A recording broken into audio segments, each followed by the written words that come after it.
Xin chào các bạn, mình là Brooklyn Day. Hi everyone, my name's Brooklyn. As you can see, we're not in our normal filming location today. This weekend we took a little getaway trip not too far outside of the city. This has been very refreshing for me and has allowed me time to contemplate the season that we're in. So today I'm going to tell you about Christmas time in the States, along with some of my family's traditions and what the season means for me. Christmas is December 25th, but the Christmas season lasts for about the whole month of December. Stores usually start putting up their decorations around the beginning of November, but my mom would always make us wait to put up our decorations in our home until after Thanksgiving. She didn't want to overshadow the fall or autumn season and didn't want to overshadow the season of giving thanks. So the day after Thanksgiving, which is called Black Friday, is when my family would usually put up our Christmas tree. Some families have a real tree, but my family always had a fake one.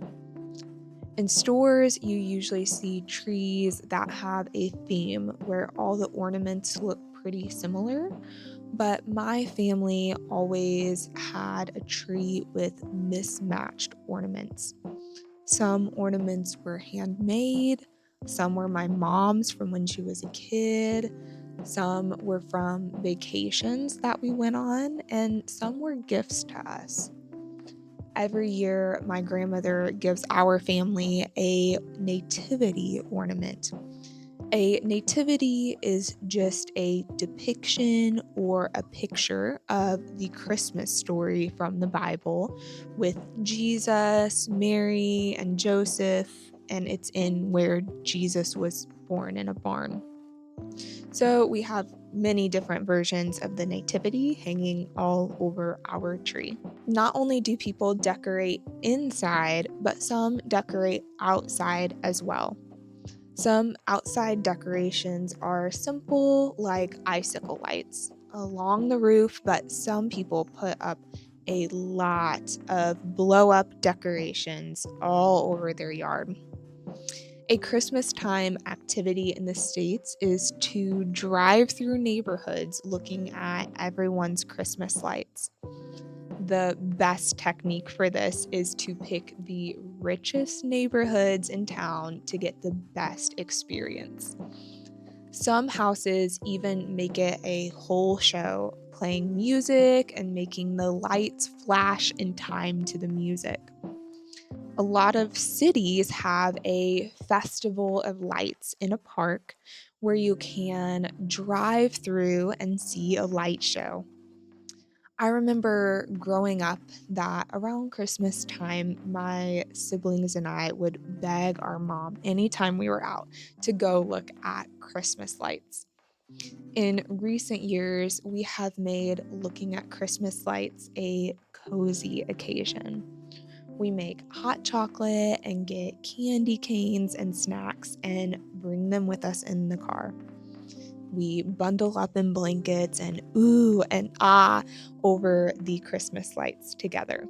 I'd say that for a lot of Americans, summer is the busiest season, but December is the busiest month.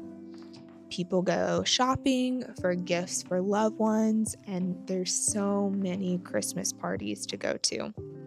A lot of schools have Christmas programs. Any social group usually has a Christmas event, and there's work Christmas parties as well. In America, I worked at a hospital, and for our work party, half of it was a normal work meeting, and the second half, we did festive things.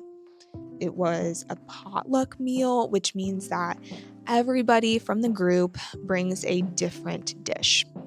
We had a gift exchange and did crafts.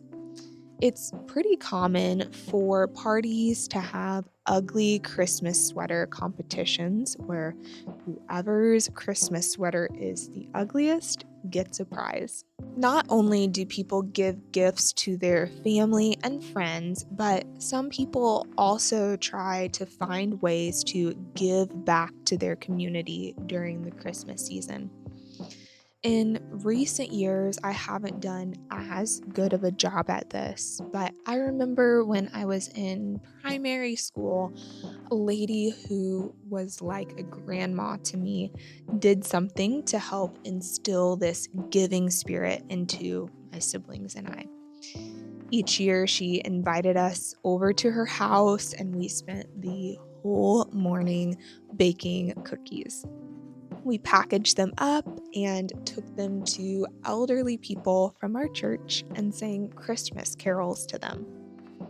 Christmas carols are just traditional Christmas songs, and caroling is going to people's front doors and singing those songs to them. It's a way to spread that Christmas cheer that we talk about this time of year. I remember how excited those các ông và các bà were when we caroled to them. When I was younger, I didn't really understand why it made them so happy, but I loved it anyways. Sometimes those small, seemingly insignificant things make a big impact. A lot of my family's Christmas traditions have to do with the birth of Jesus. On Christmas Eve, we went to our church's candlelight service where the ceiling lights are turned off and everyone holds a candle.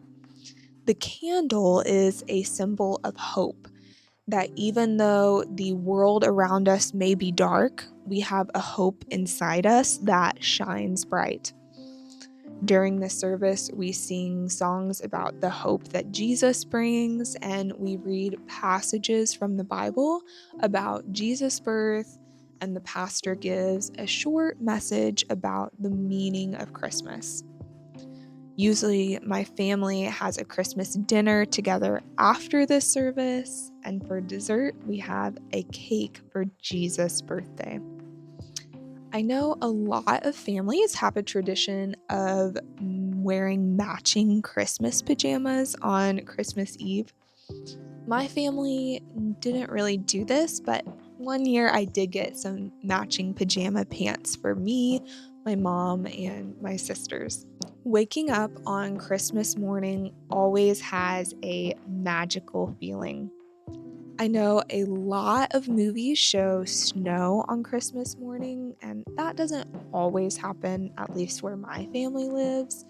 But the years where it does happen, it feels extra magical.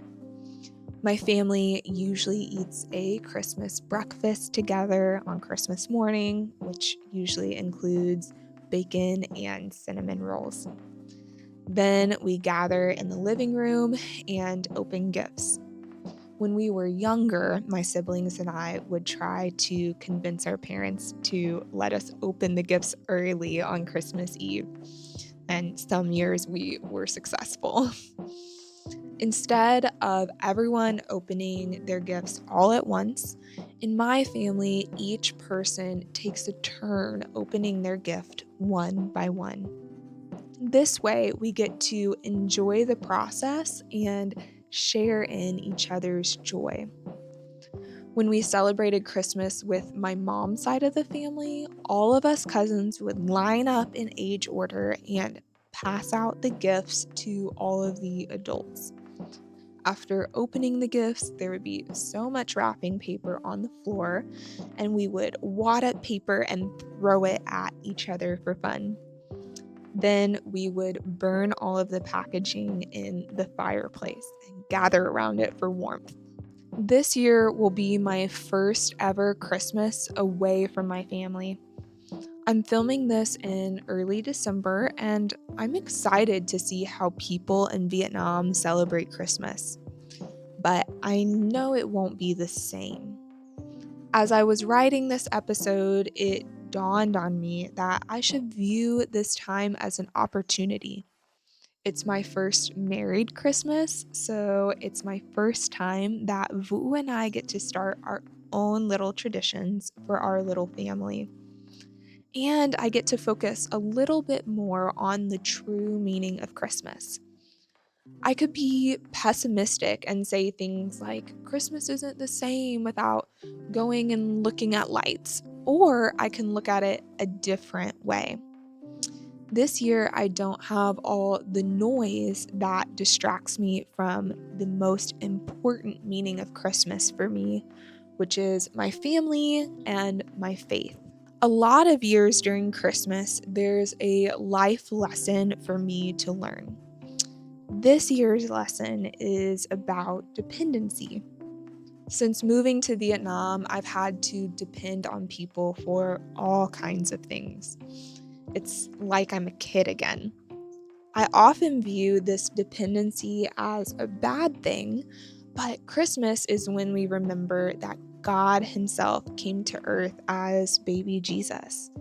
Even though He was fully God, He became a child dependent on others. He did this so He could become one of us and ultimately take the punishment for everything humanity has ever done wrong. I could say more about that, but that's a conversation for another day.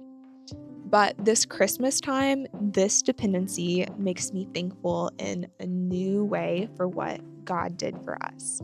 So, what does Christmas mean for you? Do you celebrate Christmas at all? And if so, how do you celebrate? I would love if you told me about it down in the comments. Okay, thank you guys for listening. That's all for today. Goodbye for now, and I'll see you in the next video.